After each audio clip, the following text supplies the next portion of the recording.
And welcome back to Stasis. After falling down from the tram, we have only one way we can possibly go, so let's head over to this opening and rip down this emergency tape. There's also a roll of emergency tape kind of lying off to the side, so you know what? Why not take it with us? I could use this. Yeah, we'll probably need that. It is a point-and-click adventure game after all.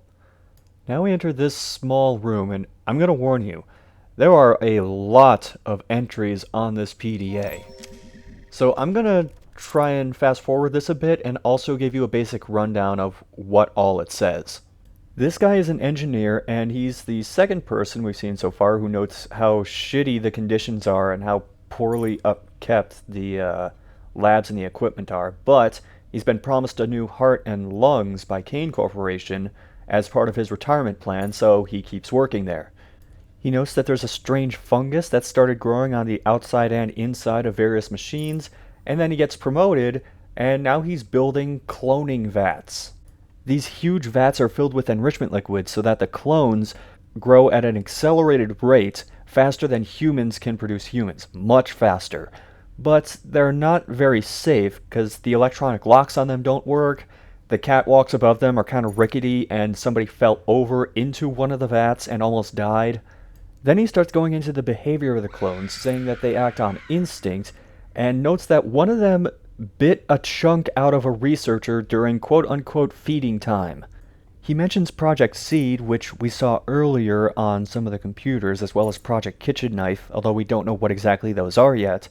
He also mentions that the clones broke through their analog locks and attacked one of the researchers, and now other researchers are trying to get assigned to different parts of the project so they don't have to deal with this. He focuses on one particular clone, which is actually just a lump of organic matter that sprouts a tail and starts swimming around aimlessly. One of the researchers calls it Samantha after his mother-in-law. I'm not sure why he does that. And when they try to remove it from the cloning vat, it ends up killing a researcher. She's supposed to be part of the group of clones that is eventually supposed to develop a heart and lungs for his retirement package, but none of them actually come anywhere close to doing that. Then while he's tending to the vats, which people have been acting strange around and some people haven't been showing up to work on, he gets a chunk of his cheek taken out of him by one of the clones. Then the groom lake goes on lockdown and the entire ship starts shifting around and the catwalks fall down, so he's trapped basically where we are right now. He tries to hold out, but his supplies run dry and he's forced to try swimming across the cloning vat to get to the other side.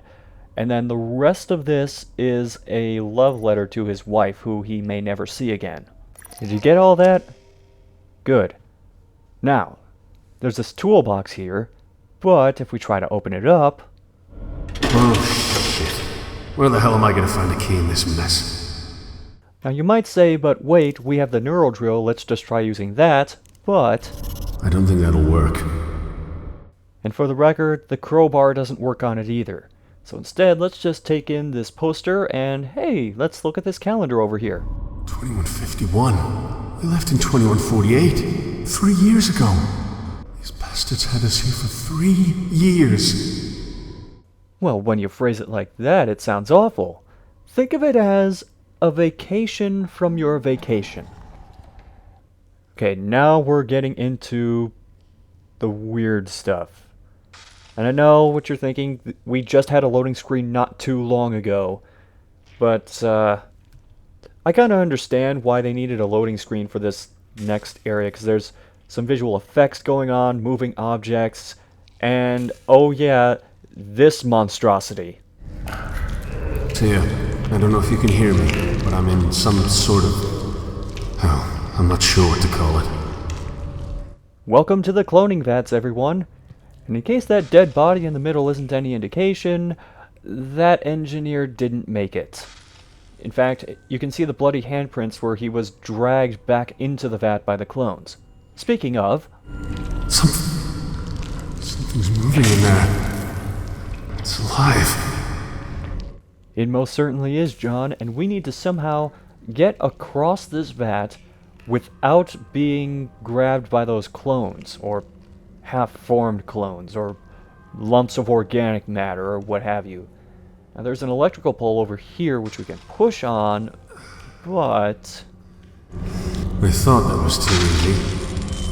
Nothing can ever be simple in a point-and-click adventure game. Anyway, I'm going to show you what happens if you try to go into the vat, and I'm going to save before I do this. Now, there are actually two things that happen. When you first approach the edge of that platform, this happens.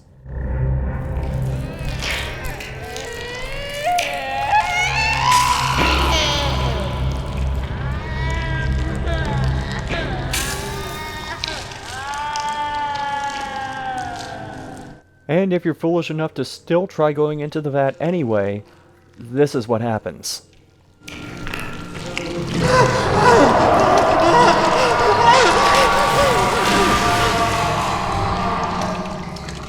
And that, ladies and gentlemen, is how you get the Eaten achievement. So as you can see, just trying to swim across is a terrible idea, and we need to do something about the clones. Now, off to the side here is a generator. It still has fuel in it. Some luck at last. That's all well and good, but we don't have a use for that yet. What I do see is that something is shining on the dead body in the middle of the vat. We can't reach it, but if we use the nylon emergency tape on the crowbar, This should be useful. now we have a makeshift grappling hook.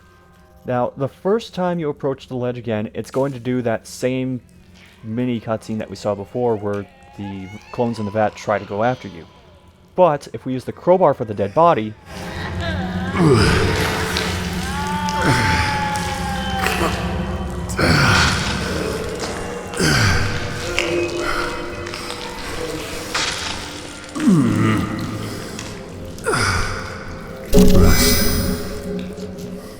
Rest in peace. you may be wondering why the clones weren't going after the dead body, or why they didn't try to come up and attack him when he was close to the edge of the ledge, and I don't have an answer for that. Maybe they got all they could out of the dead body, and they weren't going to go after it even though it was moving across the top of the vat. I don't know.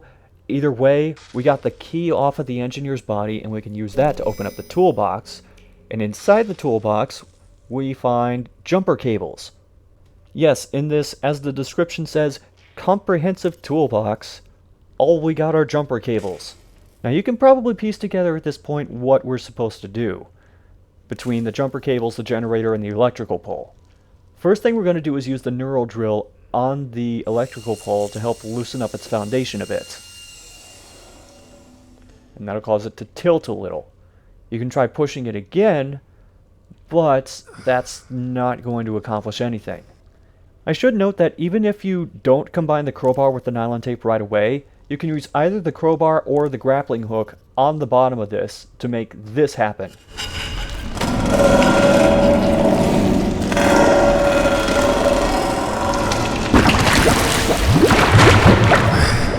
Okay, now let's see what I can do.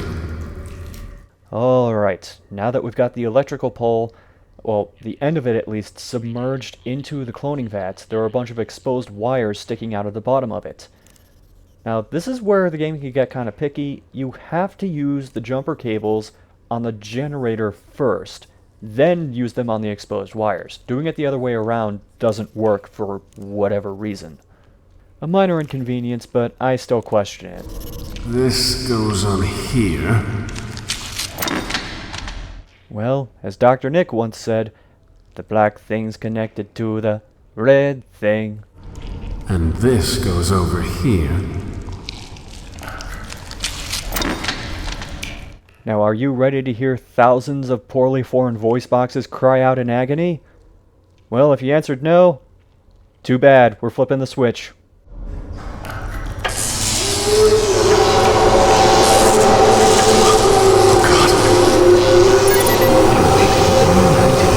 Detrimental to your current state of health. Please stay calm. And that is how you make the cloning vat safe to swim across. Well, quote-unquote safe. You can try running the generator again, but it's not going to do anything. Even though technically the electrical current should still be running into the vat and there should be some effect from it.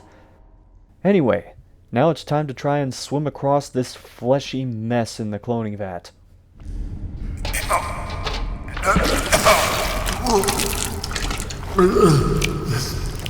Yes. Stay above the water.